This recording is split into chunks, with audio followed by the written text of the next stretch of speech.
Pagsapit ng umaga ang ating bida ay hindi nakatulog ng maayos sa kadahilanang nag-aalala siya sa darating na pagbubukas ng akademya. At sa pagsilap niya sa bintana ay nakita niya si Guard Jiang na nag-insayo ng kasanayan nito sa punyal. Sa isip niya ay kung palihim kaya niyang pag-aralan ang kasanayan ng gwardya, subalit alam niyang may mga tao pa ding nagmamatsyag sa kanya mula sa ibang pamilya ng mga kapwa niya prinsipe. At isa pa ay nangako siya sa kanyang ina na hindi siya mag-aaral ng martial arts bago ito pumasok sa akademya. Habang nag-iisip ang ating bida ay nagsalita ang nanomachine kung nais ba nitong iiskan ang kasanayan ni Guard Jiang sa paggamit ng punyal, patanong nito. Nagulat naman ang ating bida sa pahayag ng nano, sinabi niya dito kung may kakayahan ba talaga itong kopyahin ang kasanayan ng ibang tao at ilipat ito sa kanyang isip. Patanong nito sa nano. Agad naman na kinumpirma ng sistema ang naturang pahayag, dagdag pa nito ay sa katunayan ay mayroon siyang iba't ibang uri ng advanced na martial arts data sa kanyang database. Tanong nito sa kanyang master kung nais ba niyang tanggapin ang lahat ng ito. Sa isip naman ng ating bida ay kung ayos lang ba nakuhain niya ang kasanayan ng gwardya nang walang anumang pahintulot nito. Pero napagtanto niya na pag pumasok na siya sa loob ng akademya ay wala nang sino man ang poprotekta sa kanya. Kaya kailangan niya itong gawin upang maprotektahan ang kanyang sarili. Agad na inumpisahan ng nano ang pag-scan sa kasanayan ng gwardya. Ang bawat kilos ng gwardya ay unti-unting nakukopya ng sistema. At sa loob ng isang oras ay natapos na ang pag-scan nito. Agad naman niya itong pinasa sa loob ng utak ng ating bida. Sambit ng ating bida na unti-unti na siyang nasasanay sa hilo tuwing naglilipat ng impormasyon ang nano sa kanyang utak. Natuwa ang ating bida nang napagtanto niya na matagumpay na nakopya ang kasanayan ng gwardya. Agad siyang tumakbo upang kuhain ang kanyang punyal.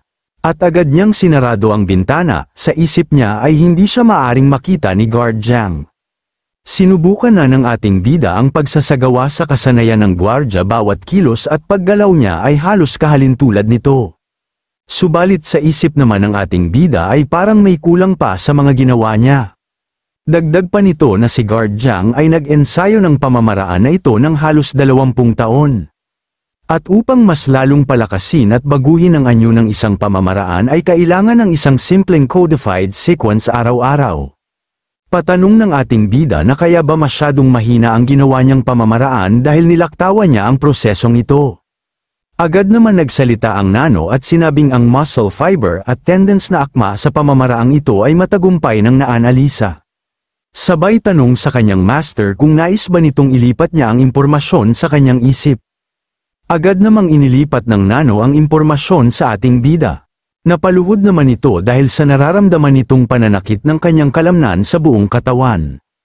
Tinanong niya ang naturang sistema kung ano ang nangyayari sa kanya. Tugon naman ng sistema na ngayon palang natuto ang ating bida ng bagong pamamaraan nang hindi dumadaan sa matinding pag-eensayo. Upang mahubog ang mga kalamnan, kaya ito ay nagresulta sa matinding pagsakit ng buo nitong katawan. Dagdag pa ng sistema na maaaring naiintindihan ng kanyang utak ang pamamaraan ni Guard Jiang, subalit bago pa lamang ito sa kanyang katawan. Dahil hindi naman ito inaral noon ang pamamaraan ng gwardya. Dugtong pa nito na kapag ang katawan niya ay nakasabay na sa mga galaw ay kinakailangan ng ilipat ang impormasyon ng muscle development. Sa kanyang isip ay diretso nitong ililipat sa kanyang katawan at sa gayon ay ganap na niyang mapeperpekto ang pamamaraan ni Guard Jiang. Sinabi pa ng naturang sistema na ang kanilang gagawing ito ay aabutin pa ng halos 2 oras at ang lahat ng nanomachine na nasa loob ng kanyang katawan ay activated. Sa isip naman ng ating bida ay mahaba pa ang oras niya bago magsimula ang pagbubukas ng akademya. Sinabi naman ng naturang sistema na ang gagawin niyang ito ay medyo makakaramdam ng sakit ang ating bida kaya't patutulugin na lang muna niya ito. Agad naman nagsimula ang nanomachine sa paglipat ng impormasyon. Sa kabilang banda ang gwardya na si Jiang ay abalang nagluluto. Sambit niya na ang lahat ng paborito ng kanyang master ay kanyang lulutuin. Dahil pag ang kanyang master ay nag-aral na sa akademya ay matagal na ulit bago sila magkita at bigla siyang napaisip na 5 taon na din simula nang ipagluto niya ang kanyang master. Nang panahon na yon kahit ang magsaing ay hindi siya marunong. Naalala naman niya na sa kanya ipinagkatiwala ni Lady Hua ang prinsipe. Sambit pa niya na 5 taon na simula nang namatay ang ina ng ating bida. At sabay sabing gabayan nito ang naturang binata sa pagpasok nito sa akademya. At magawa nitong makabalik ng ligtas, hanggang sa narinig niya ang pagsigaw ng ating bida. At agad naman itong nagmadali patungo sa silid ng binata upang tignan kung anong nangyari. Nang makarating ito ay nakita niyang walang malay ang prinsipe, agad niya itong pinulsuhan ngunit wala namang problema. Nagtataka siya kung ano ba ang pinaggagawa nito hanggang sa napansin niya ang mga bakas ng pagsasanay at sa isip niya ay palihim itong nag-eensayo. Nakilala agad ng gwardya ang klase ng pamamaraan na iniensayo ng kanyang master, alam niya na kanya ito. Dagdag pa nito na halos 20 taong niya inaral ang pamamaraan na ito ngunit ang ating bida ay inabot lamang ng 2 taon. At ilang sandali pa ay nagising na ang ating bida. Agad na nagbigay ang sistema ng paalala na ang muscle fibers at tendons na kailangan sa teknik ng paggamit ng punyal ay nakumpleto na. Bumangon na ang ating bida mula sa pagkakahiga at sinabing hindi na niya uulitin ulit ang ganong paraan dahil halos mamatay na siya sa sobrang sakit. Tumugon naman ang nano na binalaan naman niya ang kanyang master. Nagulat naman ang ating bida kung bakit siya nasa kanyang kama, naisip niya na baka pumunta si Guard Zhang sa kanyang silid. At agad na niyang kinuha ang punyal na nasa sahig. Isip niya na siguro naman ay hindi nasasakit ang kanyang katawan kapag ginamit niya ang teknik sa paggamit ng punyal. Tumugon naman ang nano at sinabing ang muscle fiber at tendons ng ating bida ay halos katulad na ng nagsanay ng halos 20 taon. Agad naman itong naintindihan ng binata, huminga lang ito ng malalim at sabay nagsimula. Napangiti naman ang ating bida, isip niya mas lalong naging pulido at mas malakas ang kanyang pag-atake. Dugtong pa nito na ang ganitong pakiramdam ay di ka panipaniwala. Nang natapos na niya ang pagkakasunod-sunod ng unang yugto ay agad na niyang sinimulan ang pangalawang yugto. Ngunit sa pagtapak pa lang niya ay agad na siyang nakapag-iwan ng malaking bakas kahit hindi pa siya nag-eensayo ng internal technique. Sa isip niya ay mukhang nakuha na niya ang external technique at kapag nakita ni Guard Zhang ang mga bakas ay baka manliit ito sa sarili nito. Ilang sandali pa ay dumating na si Guard Zhang upang dalhan ito ng pagkain. Nataranta ang ating bida dahil hindi niya alam ang gagawin. Naisip na lang niya na ilagay ang lamesa upang matakpan ang mga bakas. At nang makapasok na si Guard Zhang ay tinanong nito ang binata kung hindi ba't sa bintana ito lagi kumakain. Tugon naman ng binata na matagal siyang mawawala sa bahay kaya napagpasyahan niya na baguhin ang mga nakasanayan niya. Sa isip niya ay sana'y hindi makahalata ang gwardya sa kakaiba niyang kilos. Inilapag na ng gwardya ang dala niyang pagkain, napansin naman ng ating bida na ang hinain ng gwardya ay ang mga paborito niyang kainin. Naluluhang iniisip ng binata na siya ay kilalang kilala ni Guard Zhang. At dahil siya ay papasok na ng akademya ay ito na ang huling beses na matitikman niya ang luto ng gwardya. Dagdag pa ng binata na uubusin niya hanggang sa pinakahuling butil nito. Nang matapos kumain ang ating bida ay nagtanong ang gwardya kung kailan pa nito natutunan ang kanyang teknik sa paggamit ng punyal. Ikinagulat naman ito ng binata at sinabing anong ibig sabihin ng gwardya.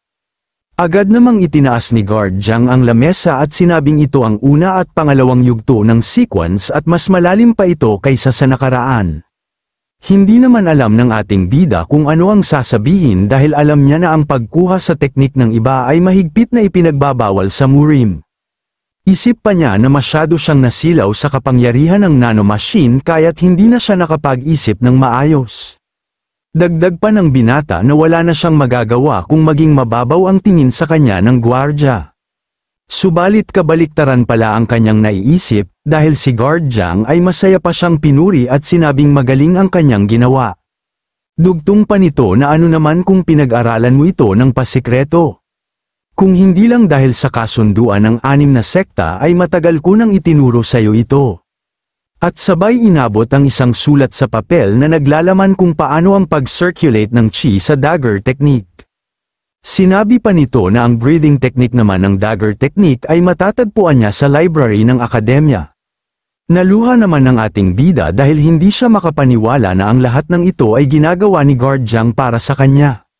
Habang papaalis ang gwardya ay sinabi nito sa kanyang sarili na simula nang namatay ang ina ng prinsipe ay pinilit nito maging matapang.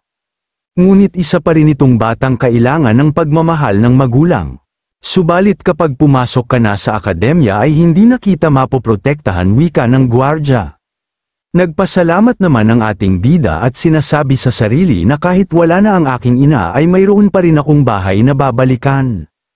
Sa kabilang banda, ang Demonic Arts Academy ay magsisimula na, at ang mga estudyante ay nagtipon. Ang academy ngayon taon ay magiging paligsahan ng mga prinsipe para sa susunod na tagapagmana, wika ng isang estudyante, hanggang sa nagpakita na ang isang lalaki. Sinabi niya na sa dinami-rami ng mga estudyante ngayong taon ay kakaunti lamang dito ang may talento, at sabay sumigaw ito na mga hangal. Alam niyo ba na ang pagpasok ninyo sa academy ay maaaring dito na ang inyong katapusan, wika ng lalaki. Kilala siya bilang Red Hair, siya ang right-hand royal bodyguard. Isa siya sa 10 pinakamalakas sa demonic cult, at bigla naman niyang napansin ang mga nasa unahan ng pila. Sila siguro ang mga young master ng 6 na sect. Sa unang estudyante siya ay si Muyon Chon mula sa Shadow Sect. Sa pangalawang estudyante naman siya si Gaiong On Chon mula sa Sword Sect. Sa pangatlong estudyante siya naman ay si Magiam Chon mula sa Stealth Sect. Sa pang-apat na estudyante siya si Jiang Siem Chon mula sa Poison Sect. Sa pang-5 estudyante siya naman si Yukon Chon mula sa Saber Sect. Sa pang-6 na estudyante naman ay si Wonryu Chon mula sa Musician Sect. Ngayon taon siya lamang ang nag-iisang babaeng kandidato para sa tagapagmana. Nagulat naman si Red Hair nang hindi niya makita ang pang-7 prinsipe. Ito pala ay nasa pila ng entrance sa academy. Nagulat ito dahil sinabi ng lalaki na hindi nito mahanap ang badge nito. Tanging ang badge lamang ng ika-7 prinsipe ang nawawala. Kung maaari kang maghintay ay maghintay ka hanggang sa mahanap namin ito, wika ng lalaki. Wala naman magawa ang ating bida kung di sumang-ayon na lang. Alam kong isa sa miyembro ng 6 na sect ang may kagagawa nito. Ginawa nila ito para hindi nila ako makasama sa pila. Pero kahit na ganun masyado pang maaga para gumawa ng eksena. Alam kong sila ang mga hangal na ilang beses na nagtangka sa aking buhay. Siguradong kapag nakita nila ako sa academy ay ako ang magiging puntirya nila. Pero kahit na ganun nagawa ko pa rin makaabot sa puntong ito, kaya sisiguraduhin kong magiging pinakamalakas ako sa loob ng academy, wika ng ating bida sa kanyang sarili. Nang makapasok na ang prinsipe ay napansin niya na madami na ang tao kaya't napagpasyahan na lamang niya pumila sa pinakahuli. Habang nasa pila ay pinag-uusapan siya ng mga estudyante. Bukod sa 6 na prinsipe ay may ika-7 pang prinsipe, balita ko ay wala siyang alam sa martial arts. Sigurado ako na siya ang unang matatanggal, wika ng mga estudyante. Sa isip naman ng ating bida ay alam niyang pinag-uusapan siya ng mga ito. Sinabi niya sa kanyang sarili, sa ngayon ay tumawa kayo hanggat gusto ninyo. Napansin naman siya ng right-hand royal guard, mukha siyang katawa-tawa sa likuran habang nakatayo mag-isa. Kung ganun, ito pala ang paraan niya upang makakuha ng atensyon mula sa Patriarch. At ilang sandali pa ay lumabas na ang Patriarch, sa likuran nito ay ang left-hand royal bodyguard at ang isa naman ay ang head royal bodyguard. At sa paglalakad ng mga ito ay nasagi ng left-hand guard si Red Hair. Nagsalita si Red Hair, anong klaseng kasuutan yan, hindi ka man lang ito nagbihis ng maayos. Sumagot naman ito at sinabing ano ang tinitingin-tingin nito. Siya si Sepming, left-hand royal bodyguard ng Patriarch. Agad naman silang tinignan ng masama ng head royal bodyguard, hudyat na pinatitigil nito ang dalawa. Ang pangalan niya ay Ragyuma, head royal bodyguard ng Patriarch. At nang makaupo na ang Patriarch ay agad niyang pinaramdam ang kanyang presensya. Naramdaman naman agad ito ng mga estudyante na tila ba ay bumigat ang kanilang katawan. Kahit na ang tumingin sa Patriarch ay hindi nila magawa dahil sa aura nito na nakakakilabot. Kung ganun ay siya pala ang aking ama, isip ng ating bida. Sumigaw naman ang head bodyguard at sinabing tumahimik ang lahat at sinabi sa Patriarch na maaari na itong magsalita. Tumayo ang Patriarch at sinabing para sa mga talentadong estudyante at kinabukasan ng demonic cult, maligayang pagdating sa Demonic Arts Academy. Sa pagsasalita pa lang ng Patriarch ay hindi na makayanan ng mga estudyante ang tensyon sa kanilang isip. Sinabi naman ng ating bida na ang pagsasalita nito ay parang nasa normal na lakas lamang pero malinaw at malakas niya itong naririnig mula sa likuran. Nagpatuloy naman ang Patriarch sa pagsasalita. Sinabi niya na ang Demonic Arts Academy ay tutulungan silang hasain ang kanilang mga talento at magsisilbing lakas ng demonic cult pagdating ng araw. Pagkatapos nitong magsalita ay nagsigawan ng mga estudyante na mabuhay ang Patriarch. Habang papaalis naman ito ay sumulyap ito sa ating bida, ngunit ibinaling kaagad niya ang kanyang tingin upang umalis. Habang nakatingin ang binata sa kanyang ama ay sinabi niya na ito ang unang beses nilang magkita, subalit nakikita ko sa mata niya na wala siyang pakialam. Pero ayos lang yun dahil wala naman akong inaasahan sa kanya.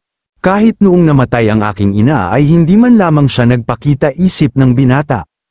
Nagsalita na si Red Hair at sinabing simulan na natin ang pinunta ninyo dito.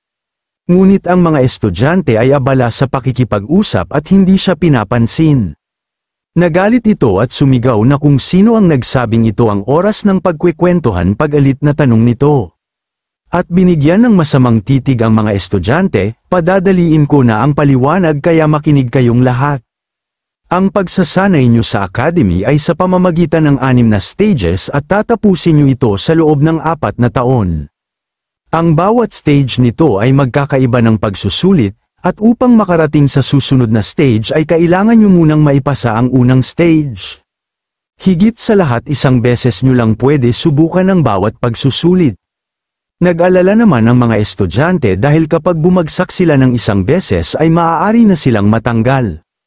Napangiti naman si Red Hair sa reaksyon nila. Wika nito na mukhang nagising na kayo sa katotohanan at kung bumagsak kayo sa exam ay agad-agad kayo maaalis sa lugar nyo. Habang nagsasalita si Red Hair ay nagtanong naman ang Prinsipe Gaiong-on, subalit ito at sinabing sino ay may sabing tumatanggap ako ng kahit na anong katanungan, asar na sambit nito sa prinsipe. Nagulat naman ang prinsipe, pinapaulit nito kung ano ang kanyang sinabi. Narinig mo ang sinabi ko, ano ang magagawa mo? Simula nang tumuntong kayo dito sa academy ay nawala na ang lahat ng pribilehiyo nyo bilang anak ng Patriarch at miyembro ng inyong sect, wika ni Red Hair. Dugtong pa nito na kung gusto mo ba na matanggal agad bilang tagapagmana, patanong nito sa prinsipe. Nagtawanan naman ang ibang prinsipe dahil sa kahangalan ni Prinsipe Gaiong-on at agad itong humingi ng paumanhin. Sinabi naman ni Red Hair na alam ko na din naman iisa ang inyong katanungan. Iniisip nyo na pag bumagsak kayo sa unang subok ng pagsusulit ay maaalis agad kayo at ang tsansa nyo na makarating sa huli ay masyadong maliit. Pero kapag pumasa kayo sa kada isang pagsubok ay makakakuha kayo ng 3 espesyal na gantimpala. Ang una ay ang Demonic Dragon Marble. Nagulat naman ang ating bida at walang ideya kung ano ito. Narinig niya mula sa nag-uusap na 2 estudyante, na ito ay isang medicine na nagbibigay ng kapangyarihan na halos katumbas ng 20 taon na pagsasanay ng internal technique. Wika naman ng isang estudyante na kung maipapasa natin ang 6 na stages ay magkakaroon din tayo ng 6 na Demonic Dragon Marble at ang katumbas nito ay 120 taon na pagsasanay ng internal technique.